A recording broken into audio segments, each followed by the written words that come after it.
Well, it's been another extremely volatile and confusing week, where in the absence of any real news, improbable and unsourced speculations seem to be the big drivers of short-term sentiment in the markets.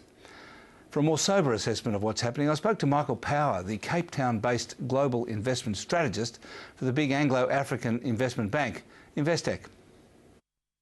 Michael Power, you've just been on a 6-week roadshow all over the world. What sort of perspective does that bring you about the crisis in Europe? The crisis in Europe is a continuation of what was going on a couple of years ago. You called it the GFC. It's actually a WFC, a Western financial crisis. Paul Krugman calls actually a North Atlantic financial crisis. The rest of the world, and I've been to Latin America and I've been now down through Asia, I obviously live in Africa, is not moving to the same rhythm as Europe. Europe is in a really difficult space at the moment. I was in Madrid, Paris and Vienna within a week and got caught up in demonstrations as I was walking in the street. And these were not the demonstrations of the Occupy Wall Street variety. These were demonstrations of teachers, doctors who were basically being put on diets by their governments as the fiscal spending, which they've been able to do in the past, is now starting to be reined in. Do you mean wage cuts? Or not increasing the wages at anything like the rate of inflation. And that's the new reality that's beginning to dawn across not just Europe, but I think even the United States. So what do you think the next 5 years holds for Europe? Continuing pretty much going nowhere, going sideways. There are northern parts of Europe that are probably in a slightly better shape than the southern half, the so-called Club Med countries, or even less politely, the pigs. But the northern Europeans, Germany, Netherlands, Finland, Scandinavia generally, they're probably in a slightly better space. But don't expect them to knock the lights out. It's going to be fairly boring and fairly sideways for the next 5 years. Do you think they're looking at a recession? Possibly in some countries. I'm looking at some of the data coming out of the UK yesterday, and a second recession is distinctly possible. And what about the Eurozone? Do you think they'll manage to keep that together? I think parts of it will remain together, but I don't think every country that's in it today will be in it in 5 years' time. I don't think Greece will survive. I doubt Portugal will. Ireland is working very hard to try and survive, but it's still going to be difficult. And I think the Northern Europeans are losing their patience with the Southern Europeans, and I think at some point there's going to be a sort of enough. I mean, obviously what's occurring is, and I think you're seeing it as you travel around the world, that the emerging markets are quite strong. That's what you're talking about, and the developed Western world is in trouble. So what's the future then for investors, and how do investors deal with what's going on? I think investors are still have a sort of reflex reaction built into their way of thinking.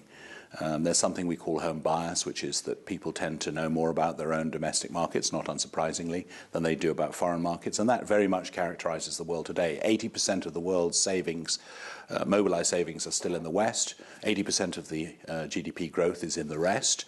And the dichotomy at the moment is how can we essentially rebalance this 80-20 rule on both sides. But what about in Australia? Obviously, we're sort of caught between the two in a way. So what do you think Australian investors ought to do to take advantage of the rebalancing that's going on in the world? You do have the best of both worlds.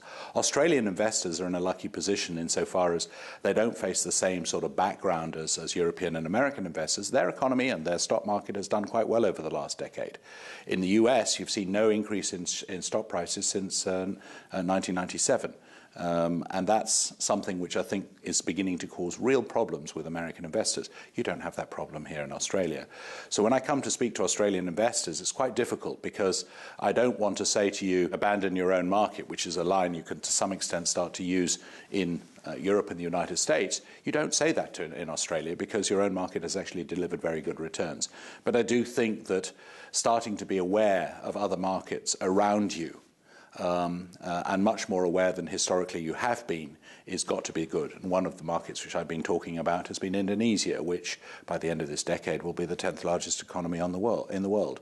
And it's something that a lot of Australians don't realise. Aren't there greater risks in investing in these markets? There are, but there are great risks now investing in developed markets. As I said, your own market is probably relatively well structured at the moment. But I mean, the US bond market is full of risk at the moment. European bond markets are full of risk. European equity markets, as with US equity markets, haven't returned anything over 10, 15 years.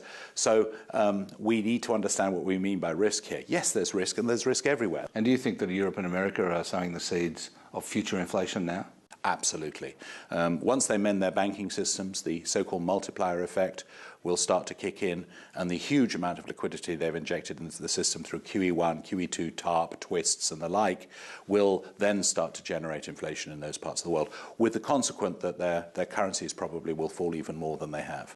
And that means that the Australian currency will rise.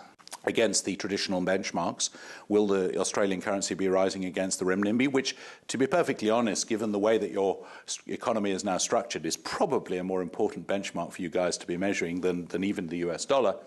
I don't know.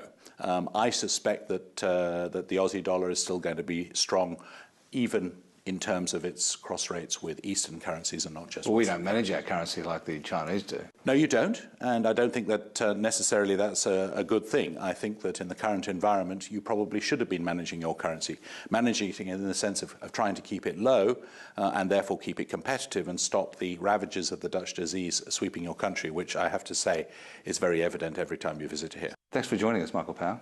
Thank you.